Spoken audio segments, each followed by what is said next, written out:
குளு குளுன்னு காத்து வீசுது. உங்கள் சத்யாவில் குளு குளு ஏசி ஆஃபர். மெகா டிவி நேயர்களுக்கு வணக்கம். பெண்கள்.com நிகழ்ச்சியில் சுபகிரகம் பகுதியில் அனைவரையும் சந்திக்கிறதுல மிகவும் மகிழ்ச்சி. இந்த பதிவில் நம்ம என்ன பார்க்க போகிறோம் அப்படின்னு பார்த்தீங்கன்னா, எல்லாருமே நம்ம வீடெல்லாம் கட்டி முடிச்சிருப்போம். பட் ஏதோ ஒரு காரணத்தினால வாஸ்து பிரச்சனையாக இருக்கலாம், இல்லைன்னா நம்மளுடைய கிரக கோளாறுகளாக இருக்கலாம். ஸோ இதனால் நமக்கு வீடுகளில் ஒரு ஐஸ்வர்யம் இல்லாமல் இருக்கலாம், இல்லை எப்போ பார்த்தாலும் ஒருத்தருக்கு ஹெல்த் ப்ராப்ளம் இருந்துகிட்டே இருக்கும், இல்லை நமக்கு செல்வம் வீட்டில் சேரவே சேராது. பணம் சம்பாதிப்போம், இப்போ மணி ஃப்ளோ இருக்கும், ஆனால் அது நமக்கு வீட்டில் தங்குதா அப்படின்னு பார்த்திங்கன்னா இருக்காது. நம்மளுடைய நகைகளை கொண்டு போய் அடகு வைக்கிற மாதிரியான ஒரு சூழ்நிலை இருக்கும். ஸோ இப்படிப்பட்ட ஒரு சூழ்நிலையில் நம்ம வீடுகளில் சின்ன சின்ன விஷயங்கள் நம்ம என்ன பண்ண முடியும், நம்ம பண்ணால் இதெல்லாம் எப்படி இருக்கும் அப்படிங்கிறது தான். இப்போ நம்ம நினைப்போம் இல்லையா, வாஸ்து அப்படின்னு சொல்கிறோம், இதெல்லாம் உண்மையா அப்படின்னு. கண்டிப்பாக வாஸ்து படி ஒரு சில விஷயங்களை நம்ம வீட்டில் மாற்றணும் அப்படின்னா வீட்டில் நமக்கு அந்த எனர்ஜி ஃப்ளோ நல்லாயிருக்கும். அதை தான் நம்ம வாஸ்து அப்படின்னு சொல்கிறோம்.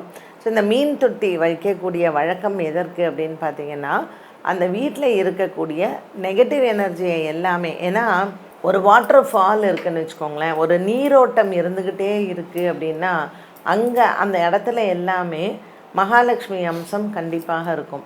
அப்போ ஒரு அக்வேரியம் நம்ம வாங்கி வைக்கிறோம், அதில் அந்த மோட்ரு ஃபிட் பண்ணுறோம் பாருங்கள், அதில் அந்த தண்ணி சர்க்கிள் ஆகிக்கிட்டே இருக்கும். ஸோ அந்த சவுண்டு, அந்த வாட்டரோடைய சவுண்டு ரொம்ப நல்லது நம்மளுடைய வீட்டில் ஒரு நெகட்டிவ் எனர்ஜி எடுக்கிறதுக்கு. ஸோ நீங்கள் அது வாஸ்து மீன் தான் போடணும் அப்படிங்கிறதெல்லாம் இல்லை, ஏதோ ஒரு மீன் நமக்கு அது வளர்க்க முடியும். ஒரு சிம்பிளாக என்ன பண்ணிக்க முடியுமோ, ஒரு வீட்டில் ஒரு சின்ன மீன் தொட்டி வைக்கிறது அப்படிங்கிறது ரொம்ப வீட்டுக்கு ஒரு பாசிட்டிவ் வைப்ஸை கொடுக்கும். அண்ட் இந்த மீன் தொட்டி வைக்கிறது ஒரு சின்ன கிளாஸில் கூட ஒரு 2-3 மீன் போட்டு நம்ம வைக்கலாம். இதுவே எந்த இடத்துல வைக்கணும் அப்படிங்கிறது இருக்குது. ஸோ உங்கள் வீட்டில் அதுக்கு தகுந்த ஒரு இடத்த வைக்கணும். ஒரு குபேர மூலையில் வச்சிங்கன்னா ரொம்ப நல்லது. இதுவே ஒரு அக்னி மூலையில் கொண்டு போய் வச்சிங்கன்னா அந்த மீன் செத்து போயிடும். அந்த மீன் நம்ம யோசிப்போம், என்னடா அந்த மீன் நிற்கவே மாட்டேங்குது அப்படின்னு சொல்லிட்டு.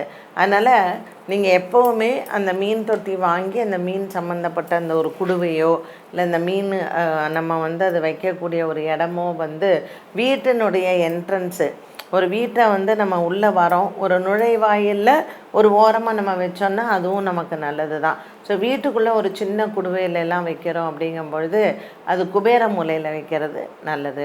அப்புறம் நீங்கள் பார்த்துருக்கலாம், இந்த ஒரு ஃபேன்சி ஐட்டமாக ஒரு சின்ன விநாயகரோ சின்ன புத்தரோ இருப்பார், அதிலிருந்து ஒரு வாட்டர் ஃபால் வந்துக்கிட்டே இருக்கும், ஒரு ரீசைக்ளிங் ஆஃப் வாட்டர் மாதிரி அதில் இருக்கும்.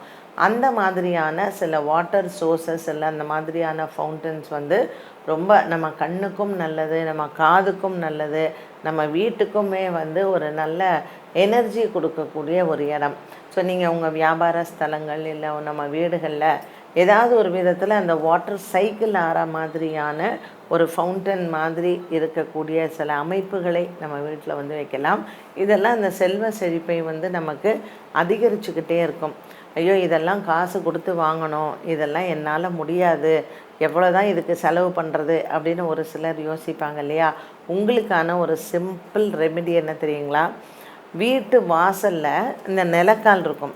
இந்த நிலக்காலில் இப்போ நம்ம இறங்கும்போது நம்ம வீட்டை விட்டு வெளியில் போகிறோம் இல்லையா, வெளியில் வரும்போது இருக்கக்கூடிய வலது பக்கம், அந்த வலது பக்கத்தில் நீங்கள் வீட்டுக்குள்ளே இருந்து இப்படி கை வச்சிங்கன்னா இந்த சைடு, இந்த வலது பக்கம், இதில் நீங்கள் என்ன பண்ணுறீங்கன்னா ஒரு மர போல் வாங்கிக்கோங்க. அந்த மர போலில் குமிச்சு இப்படி நல்லா அந்த கல்லுப்பு, இது இந்த பிங்க்கு சால்ட் போடக்கூடாது, வெள்ளை சால்ட்டு தான், கடல்லேருந்து எடுக்கிறாங்க பார்த்தீங்களா, அது அந்த சால்ட்டு தான் போடணும்.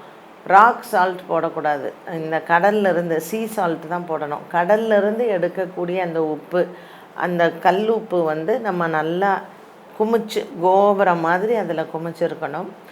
நமக்கு நிறைய நெகட்டிவ் இருக்குது வீட்டில் அப்படிங்கிறவங்க ஒரு அரை ஸ்பூன் இத்தினூண்டு, இல்லைன்னா அப்படி சும்மா தெளித்து விட்ட மாதிரி நம்ம வீட்டில் இருக்கக்கூடிய கடுகு, இந்த உப்பில் அந்த கடுகையும் தூவி கொஞ்சோண்டு மஞ்சள் கொஞ்சோண்டு குங்குமம் இதை வச்சோம்னா வீட்டில் இருக்கக்கூடிய திருஷ்டி வந்து விலகுவதற்கு இதை பார்க்கும்போது நமக்கே அது நம்ம யாராவது வீட்டுக்கு வராங்க அப்படின்னா அதை பார்க்கறச்சு ஒரு அந்த நெகட்டிவ் அவங்க கண்ணிலிருந்து வரக்கூடிய அத்தனை நெகட்டிவையும் அது வந்து சோர்ஸ் பண்ணி அது இழுக்கும். ஸோ வீட்டு வாசலில் நம்ம அதை வைக்கிறது ரொம்ப விசேஷம். இது எத்தனை நாளைக்கு வச்சுருக்கணும், எப்பெல்லாம் இதை மாற்றணும் அப்படின்னு கேட்டிங்கன்னா, ஒவ்வொரு அமாவாசையும் இதை வைக்கிறதோ இல்லை ஒவ்வொரு அமாவாசைக்கும் இதை மாற்றுறதோ ரொம்ப விசேஷம்தான். அண்டு வீட்டுக்குள்ளே நம்ம வந்து சிலது பார்க்க வேண்டியது வாஸ்துப்படி கண்டிப்பாக நம்ம ஒரு பெட்ரூமில் வந்து ஒரு அட்டாச்டு பாத்ரூம் வைக்கிறோம் அப்படின்னு சொன்னால் அந்த கிளாசெட் வந்து எங்கே இருக்கணும் அப்படிங்கிறது ரொம்ப முக்கியமான ஒன்று. இதனால் பல குடும்பங்களில் ஐஸ்வர்யங்களை இழந்து ஒன்றுமே இல்லாமல் உடல் ஆரோக்கிய பாதிப்புகள் வந்து இருந்தவங்க எத்தனையோ பேர் இருக்காங்க. அதனால் கண்டிப்பாக உங்களுடைய வீடுகள்லாம் நீங்கள் வந்து பார்க்க வேண்டியது என்னென்னா, எப்படி அந்த பாத்ரூம் வந்து செட்டப்பில் இருக்குது அப்படின்னு சொல்லிட்டு. ஸோ அது ரொம்ப முக்கியமாக நம்ம பண்ண வேண்டியது. அடுத்தது சமையல் ரூமில் வந்து எடுத்துக்கிட்டிங்கன்னா, கிச்சனில் வந்து எப்பொழுதுமே நம்மளுடைய சவுத் ஈஸ்ட்டு கார்னர்னு சொல்லுவோம். அதாவது தென்கிழக்கு பகுதியில் வந்து ஒரு சின்ன செம்பில் வந்து நீர் வந்து எப்போவுமே அந்த இடத்துல வைக்கிறது ரொம்ப நல்லது. ஏன்னா நம்ம வீட்டில் இறந்தவங்க, நம்ம அந்த குடும்பத்தில் நம்மளுடைய முன்னோர்கள் இறந்தவங்க எத்தனையோ பேர் இருப்பாங்க இல்லையா. ஸோ அந்த முன்னோர்களுக்கு வந்து தாகம் எடுத்தாலோ இல்லை அந்த வீட்டில் அவங்க ஏதாவது ஒரு விதத்தில் ஒரு பூச்சியாக இருக்கலாம், ஒரு பல்லியாக இருக்கலாம், ஒரு எறும்பாக கூட இருக்கலாம். அந்த குடுவையில் நம்ம தண்ணி வைக்கும் பொழுது அவங்களுக்கு ஒரு பித்ருக்களுக்கு வந்து தாகம் தீரும் அப்படிங்கிறது ஒரு ஐதீகம். அதனால் தென்கிழக்கு அதாவது சவுத் ஈஸ்ட்டில் வந்து நம்ம ஒரு குடுவையில் கிச்சனில் வந்து தண்ணி வைக்கிறது ரொம்ப நல்லது. அதே மாதிரி பூஜை ரூமில் எப்பொழுதுமே வாடின மலர்கள் இருக்கக்கூடாது. அந்த மலர்கள் எல்லாம் எடுத்துகிட்டு நம்ம புது மலர்கள் தான் எப்பொழுதும் வைக்கணும். இந்த வாடின மலர்கள் வீட்டில் சுவாமி ரூமில் எல்லாம் இருந்தாலே அதுவுமே ஒரு வாஸ்துக்கு ஒரு பெரிய குறைபாடு தான். இப்படி சின்ன சின்ன விஷயங்கள் நம்ம வந்து பார்த்தோம் அப்படின்னு சொன்னால் நம்ம அதாவது பெரிய பிரச்சனைகள்லேருந்து நம்ம தப்பிக்கிறதுக்கு இதெல்லாம் நம்ம கண்காணிக்க வேண்டிய விஷயங்கள் அப்படின்னு சொல்லலாம். அதுக்கு அடுத்ததாக நம்ம வீட்டில் வைக்கக்கூடிய இன்டோர் பிளான்ட்ஸ், எப்போவுமே முள் இருக்கக்கூடிய செடிகளை நம்ம இன்டோர் பிளான்ட்ஸாக வைக்கவே கூடாது. நம்ம வந்து கேட்கலாம், ரோஜா வைக்கலாமா அப்படின்னு சொல்லிட்டு. ரோஜா வந்து எப்பொழுதுமே ஒரு அவுட்டோர் பிளான்ட் தான். நீங்கள் அதை மொட்டை மாடியிலையோ இல்லை உங்கள் பால்கனிலேயோ வச்சுக்கலாம். இந்த இன்டோரில் வைக்கக்கூடிய கேக்டஸ், அதாவது அந்த கள்ளி செடி அப்படின்னு சொல்லுவாங்க. ஸோ அது சின்ன ஃபார்மில் வந்து ஒரு முள்ளாக இருக்கிறதெல்லாம் ஃபேன்சிக்காக இல்லை வந்து நிறைய பேர் வீட்டில் வந்து அது இன்டோர் பிளான்ட்டாக ஒரு அட்ராக்ஷனுக்காக வச்சுருப்பாங்க.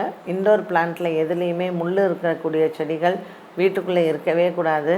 வீட்டுக்கு வெளியில் தான் இந்த செடிகள் எல்லாமே வந்து நீங்கள் வச்சுருக்கலாம். அண்ட் நல்ல வாசனை கொடுக்கக்கூடிய மலர்களை நம்ம வந்து வீட்டில் வைக்கிறது ரொம்ப விசேஷம். ஸோ வீட்டுக்குள்ளே வந்து பார்த்திங்கன்னா இந்த கள்ளி செடி, அப்புறம் வேறு ஒரு விதமான குரோட்டன்ஸ் எல்லாம் முள் இருக்குன்னா அது எல்லாமே வந்து நம்ம தவிர்க்கலாம். வீட்டுக்குள்ளே நம்ம வைக்க வேண்டிய செடிகள் அப்படின்னு பார்த்திங்கன்னா, பூஜைக்காக நம்ம துளசி செடி அழகாக வச்சுக்கலாம். அண்ட் மணி பிளான்ட் எப்பொழுதுமே நம்ம வந்து வைக்கலாம்.